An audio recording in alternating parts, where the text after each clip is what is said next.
Think about this for a moment.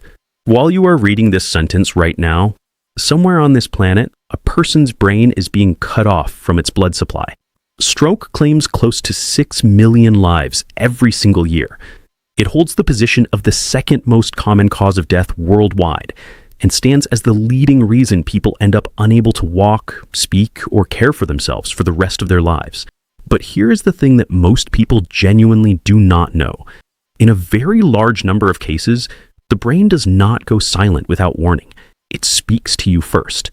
Hours before, sometimes days before the real event, it sends out signals that are specific, recognizable, and actionable, if you know what to look for. Before we go any further, you need to understand what we are actually talking about when we use the word stroke. There are two completely different events that both carry that name. The first is a hemorrhagic stroke, where a blood vessel inside the brain tears open and blood spills into the surrounding tissue, creating a clot that crushes delicate brain cells from the outside. Many patients with this type do not survive. The second is an ischemic stroke, where the vessel wall stays intact, but a blockage forms and blood simply stops reaching part of the brain. Brain cells in that deprived zone begin dying within roughly 4 to 6 minutes. Ischemic strokes account for approximately 85% of all cases, and that is what this video is about.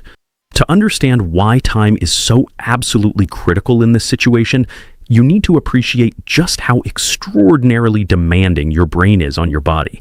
It weighs roughly 1.4 kilograms, less than 2% of your total body weight, yet it consumes about 20% of all the oxygen you breathe and claims around a quarter of all the glucose circulating in your bloodstream at any given moment. It is an organ that never powers down, never takes a break, and tolerates disruption to its fuel supply far less than any other tissue in your body. When blood stops, the clock starts immediately. That is not a metaphor. It is biology. What most people miss completely is that a brain artery does not simply block itself overnight. The process that leads to an ischemic stroke typically unfolds over years. Vessel walls accumulate damage. Fatty deposits form and slowly narrow the opening. Inflammation builds. By the time a clot finally plugs the remaining, the groundwork has been laid for a very long time. And along that road, the body usually sends warnings. The medical name for these warning episodes is a transient ischemic attack, or TIA. The word transient simply means temporary. The episode arrives, creates a symptom, and then fades, sometimes within 30 seconds, sometimes within 10 minutes. Research from the Framingham Heart Study, which tracked patients across 7 decades, found that people who experience a TIA face more than 4 times the stroke risk of similar people who have never had one. A study published in the New England Journal of Medicine found the risk of a full stroke within 3 months of a TIA reaches nearly 15% when patients go unmanaged. That is not a small number. That is your window, and most people throw it away because the symptom disappeared and they convince themselves it was nothing. Picture the carotid artery in your neck, the main channel carrying blood from your heart up into your brain. Over years, a fatty plaque deposits itself along the inner wall, particularly at the point where the artery divides. The space inside narrows. Then, one day, the already tight vessel briefly spasms. Blood flow drops sharply for a moment. The brain area fed by that vessel essentially loses consciousness for that short window. You experience a symptom. Then the spasm releases. Blood flows again, and within minutes, you feel completely normal. You think you were lucky. You were lucky. But neurologists looking at hospital records over and over see the same pattern. A patient dismisses 2 or 3 of these short episodes, and then the next one is not transient at all. The first warning that demands your immediate attention is sudden, brief blindness in one eye. You are going about your normal day, getting up from a chair, walking down a hallway, doing nothing unusual, and without any pain or pressure, one eye goes dark. Some people describe it as a curtain being drawn down across their field of vision. Others say the eye looked as though someone had smeared it with gray fog. Then, within a minute or less, it clears, and you can see normally again. Most people blame this on getting up too quickly, or spending too much time on a screen.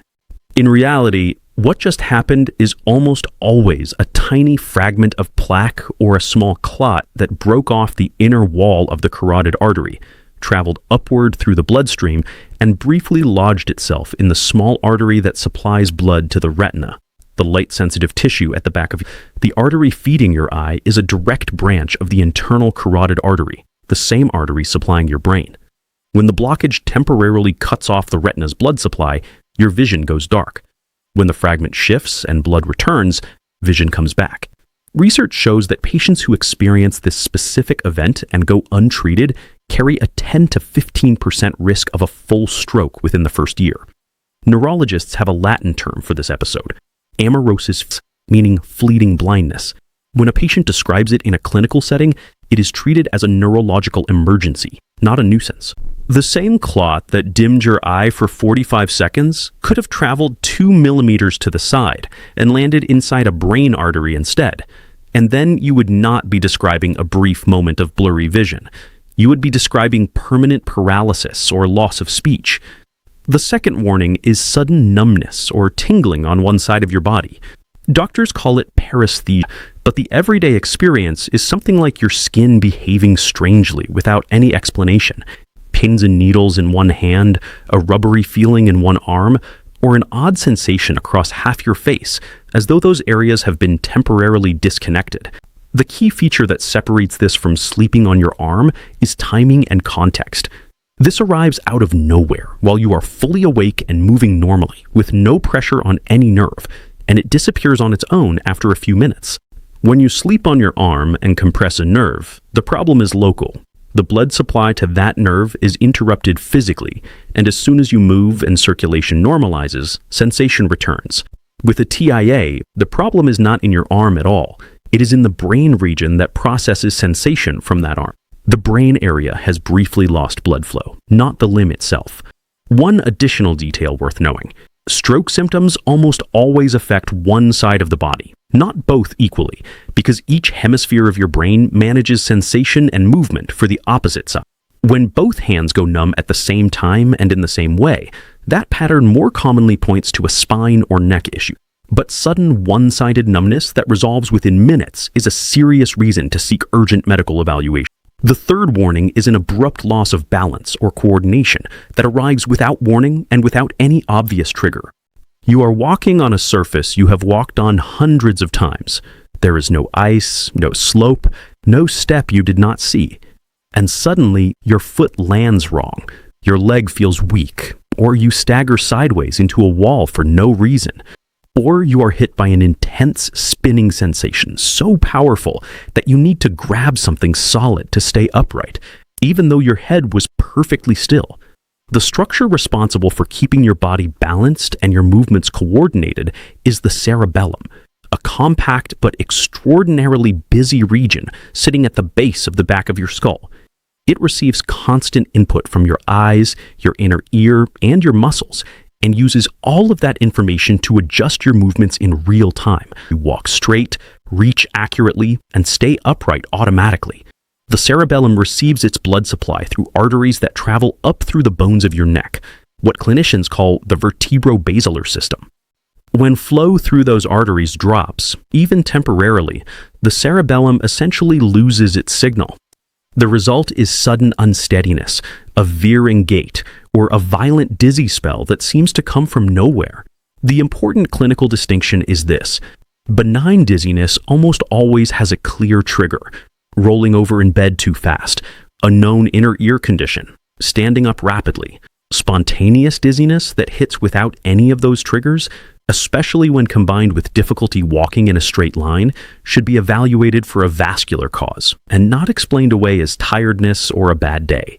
The fourth warning involves speech, and this one is particularly easy to misjudge. There is an important distinction to make. Occasionally forgetting a word when you are tired or stressed, the name of someone you just met, the word for a common object that slips from your mind for a moment, is a completely normal cognitive experience.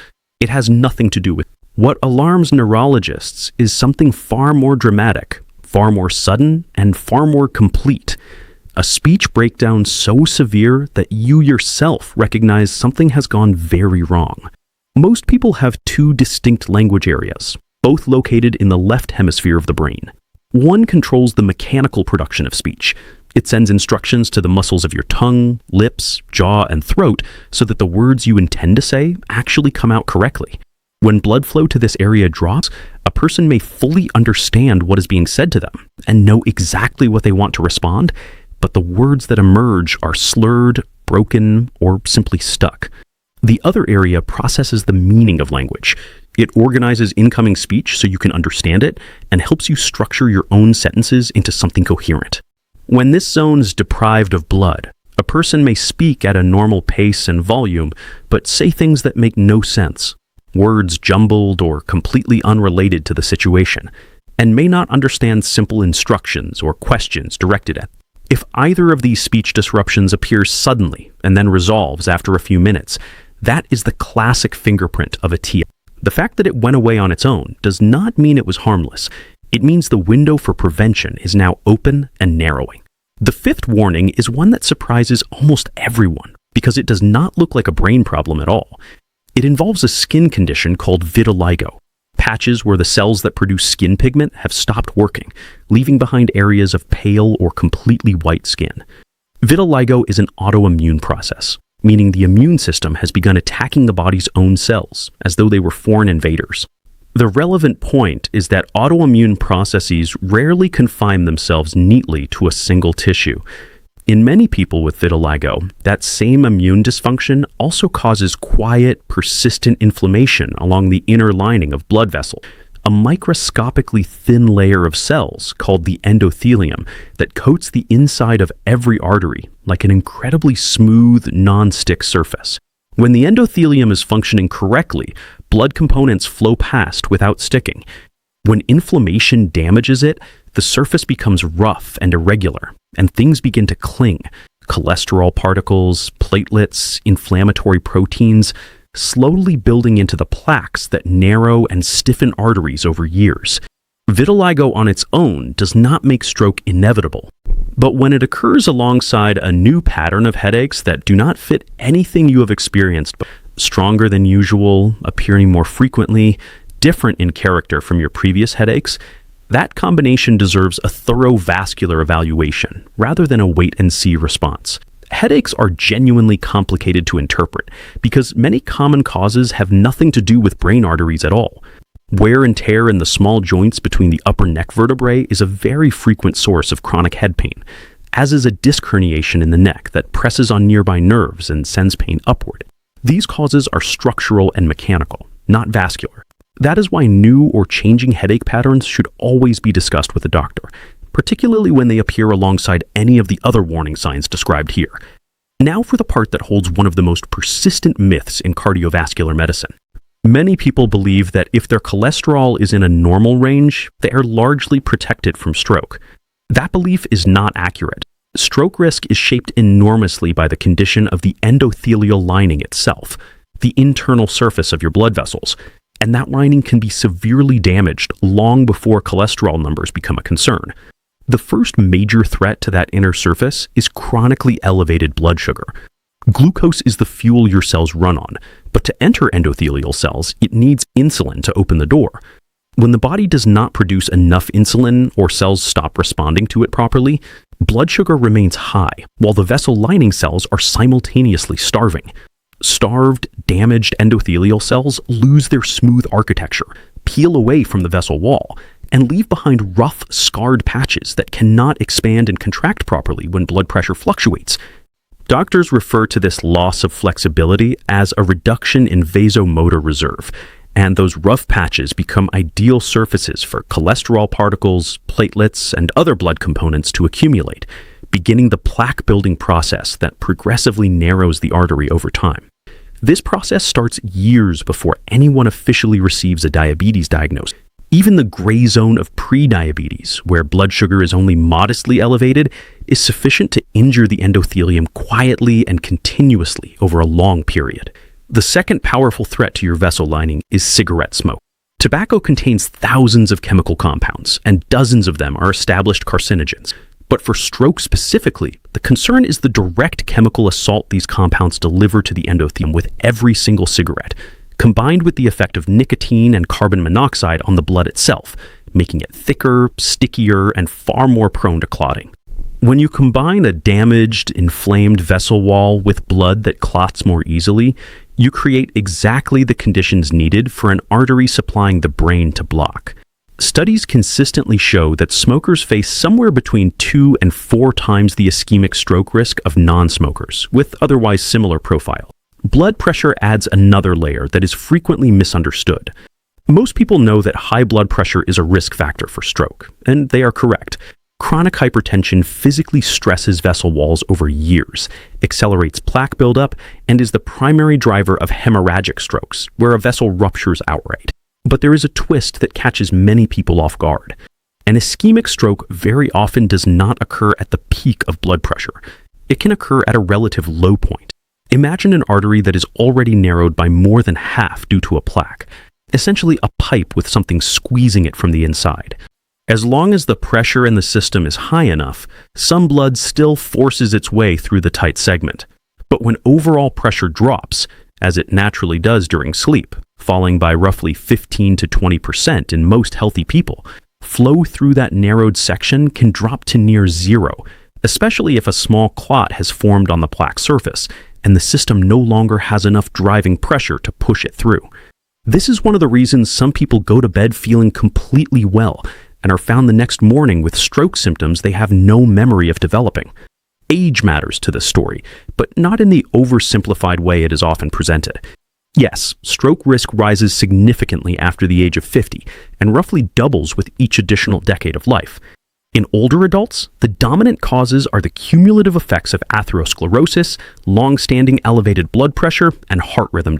But around 10 to 15% of strokes occur in people younger than 45, driven by different mechanisms entirely: congenital abnormalities in vessel structure, aneurysms that rupture, disorders in the blood's clotting system, autoimmune disease, and physical trauma to the head or neck. There is also an acceleration factor that is worth understanding. After approximately the age of 40, the rate at which the same risk factors damage vessels roughly doubles compared to what it was in your 30s. The same habits that caused slow, manageable harm in your youth begin causing harm at twice the pace as you move through middle age. This is why doctors become considerably more direct about risk factor management as patients reach their 40s and 50s. So, what do you actually do if you have experienced even one of the 5 warning episodes described here, even if it felt brief and then vanished completely? The research is clear. You have approximately 72 hours during which the probability of a full-blown stroke is at its highest, and during which a great deal can still be done to prevent it. The goal is not to panic, but to move quickly and intelligently. Stroke specialists emphasize consistently that being alone after a suspected transient ischemic attack is something to actively avoid. If another, more serious episode occurs and you suddenly cannot speak or move, you need someone nearby who can recognize what is happening, contact emergency services, and stay with you until help arrives. This is worth planning for in advance, especially for anyone living alone. It is also worth having a direct conversation with your doctor beforehand about what your specific emergency plan should look like, so the decision is already made and you are not trying to reason through it in the middle of a frightening situation. Driving yourself after a suspected TIA is something stroke guidelines consistently advise against. A few seconds of lost vision or arm weakness at highway speed is catastrophic, not just for you, but for every other person on that road. If checking blood pressure is possible and the upper number comes in around 180 or higher, alongside a lower number of 110 or higher, that falls into the category of a hypertensive crisis, not simply elevated blood pressure.